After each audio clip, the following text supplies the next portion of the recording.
Assalamualaikum warahmatullahi wabarakatuh. Perkenalkan, saya Liana Permatasari, mahasiswa Ilmu Komunikasi Universitas Muhammadiyah Yogyakarta, peserta mata kuliah Sosiologi Komunikasi. Pada video ini, saya akan menjelaskan penjelasan yang memuat materi seputar identitas, media dan masyarakat, halayak aktif dan pasif, kemudian juga popular culture dan subculture. Pertama-tama, kita akan membahas apa yang dimaksud dengan identitas.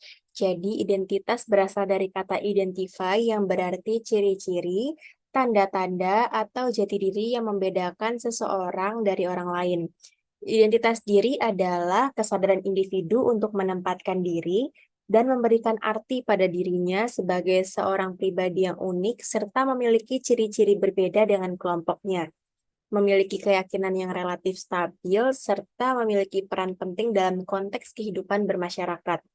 Identitas diri dapat berisi atribut fisik, keyakinan, tujuan, harapan, prinsip moral, ataupun gaya sosial. Sebagai contoh, saya, seorang Liana Permatasari, berasal dan dibesarkan di sebuah kabupaten kecil yang ada di Kalimantan Tengah. Di suatu ketika saya mengikuti suatu organisasi yang notabene adalah organisasi tersebut memiliki ruang lingkup yang cukup luas dan sebagian besar hampir 90% kegiatannya dilaksanakan di ibu kota provinsi, yang mana menjadikan saya harus beradaptasi dengan lingkungan baru. Di satu sisi lain, anggota organisasi ini mayoritasnya merupakan mereka yang lahir dan dibesarkan di ibu kota, sehingga menganggap saya berbeda dengan mereka. Saya terkadang dianggap kurang update ataupun kurang kompeten dalam menghadapi isu-isu yang sedang marak di ibu kota, karena saya yang berdomisili di kabupaten kecil. Mungkin itu merupakan contoh kecil diskriminasi yang pernah saya alami. Kemudian, lalu bagaimana media mengkonstruksi identitas? Jadi, realitas identitas yang terbentuk di media itu bersifat dibentuk ataupun dikonstruksi dan tidak terbentuk secara ilmiah. Jadi, tidak juga sesuatu yang anugerah dari Tuhan, diberikan oleh Tuhan. Maka dari itu, realitas itu berbentuk ganda.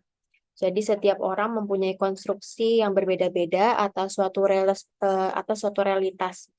Jadi, setiap orang ini memiliki konstruksi yang berbeda-beda karena didasarkan pengalaman mereka, preferensi, pendidikan, dan juga lingkungan sosial tiap individu. Pemaknaan yang dilakukan melalui produk media telah menempatkan posisi produk media sebagai bagian dari realitas sosial itu sendiri. Jadi artinya realitas dan seperangkat nilai yang terbangun melalui produk media akan dimaknai oleh alam pikiran halayaknya sebagai sesuatu yang nyata, jadi sesuatu yang real. Contohnya, setiap wartawan yang mempunyai pandangan dan konsepsi yang berbeda atas suatu peristiwa. Jadi hal ini dapat dilihat pada cara wartawan mengkonstruksi peristiwa dalam pemberitaannya. Jadi berita dalam pandangan konstruksi sosial bukan merupakan fakta yang real. Berita merupakan produk interaksi wartawan dengan fakta.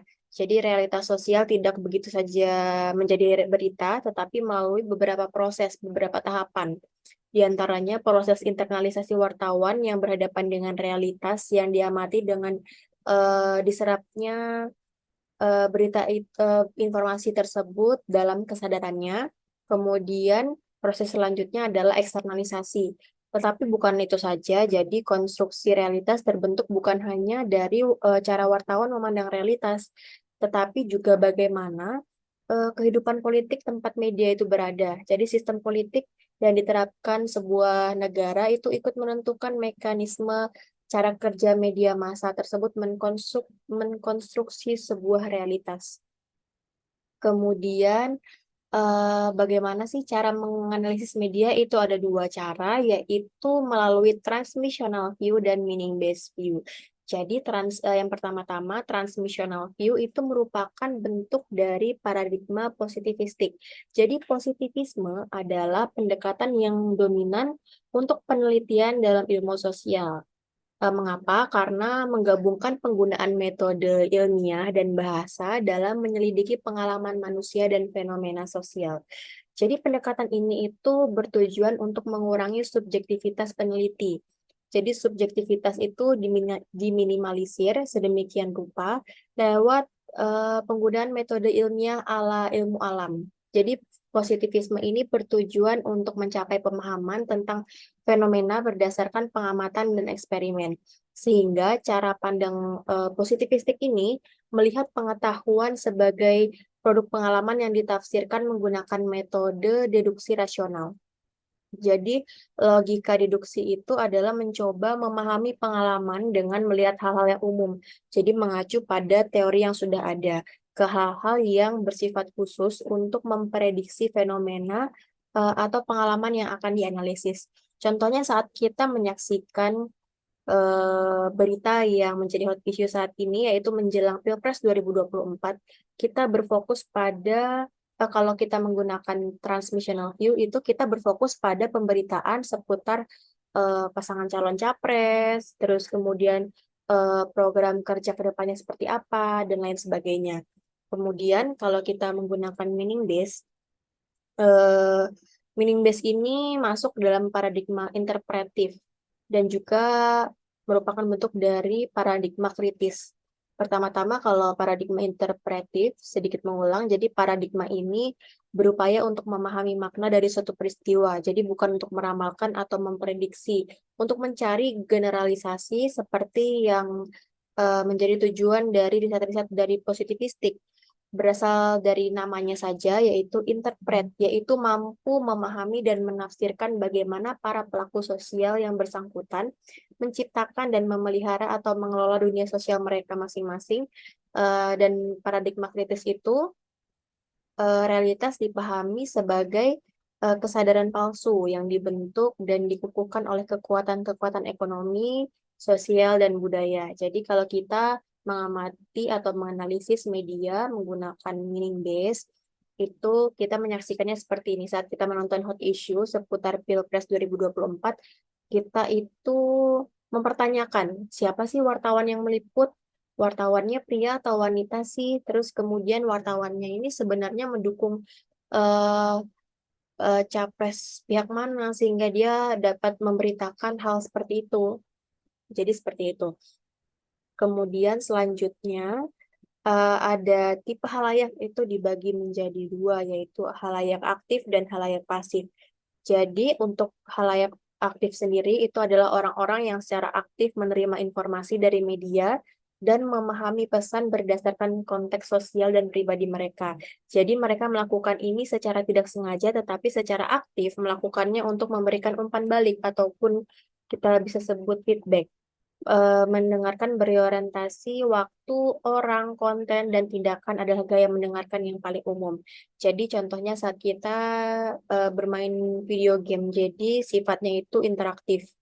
Sedangkan kalau khalayak pasif, yaitu adalah orang-orang yang menonton dan melihat konten media tanpa memaknainya. Jadi khalayak pasif itu dapat disebut juga sebagai penerima yang tidak aktif karena mereka fokus pada isyarat sederhana seperti tampilan dibandingkan konten yang mereka saksikan dan tidak termotivasi untuk memproses informasi.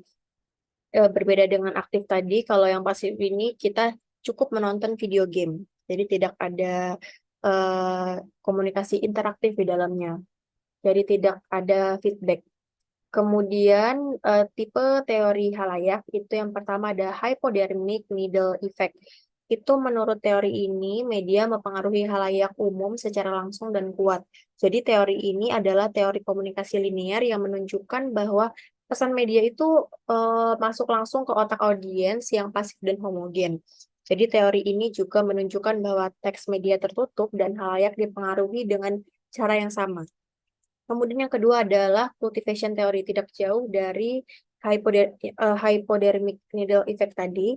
Teori ini memberikan penjelasan tentang bagaimana televisi memberikan penonton perspektif atau keyakinan tentang realitas sosial. Jadi penonton televisi ini menggunakan televisi sebagai media atau alat yang utama.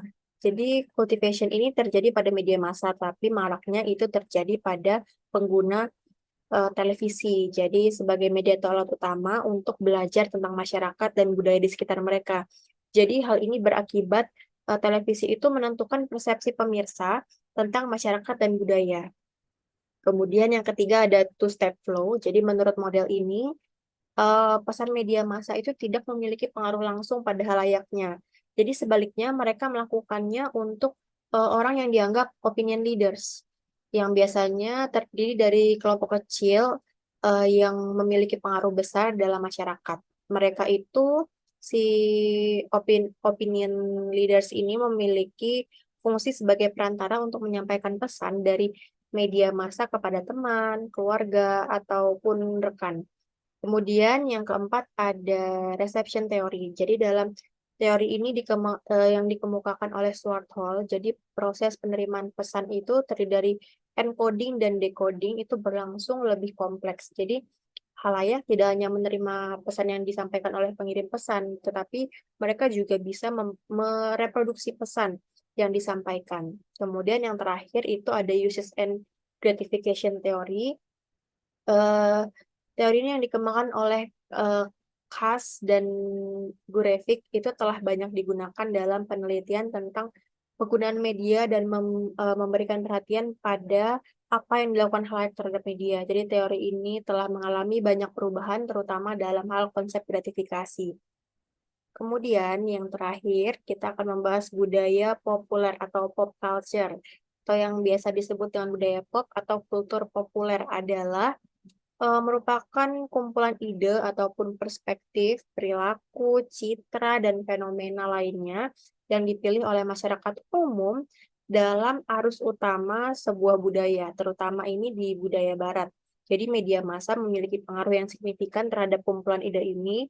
Jadi budaya populer terkait dengan budaya massa. Jadi budaya massa adalah budaya yang diciptakan melalui metode produksi industri massa dan dipasarkan untuk mendapatkan keuntungan dari halayak konsumen massa.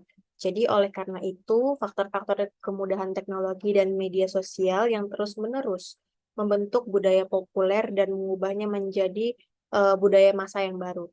Sebagai contoh, saat ini sedang pada generasi muda itu sedang gemar game online telah menjadi salah satu budaya yang paling populer ya di kalangan remaja Indonesia. Jadi game online ini biasanya dimainkan melalui platform seperti PC ataupun smartphone. Contohnya itu seperti Mobile Legends, PUBG Mobile, dan Free Fire. Jadi kehidupan masyarakat Indonesia sangat dipengaruhi oleh budaya populer yang menjadi bagian penting dari kehidupan sehari-hari di zaman modern saat ini. Jadi sekian penjelasan yang dapat saya sampaikan. Kurang lebihnya mohon maaf. Wassalamualaikum warahmatullahi wabarakatuh.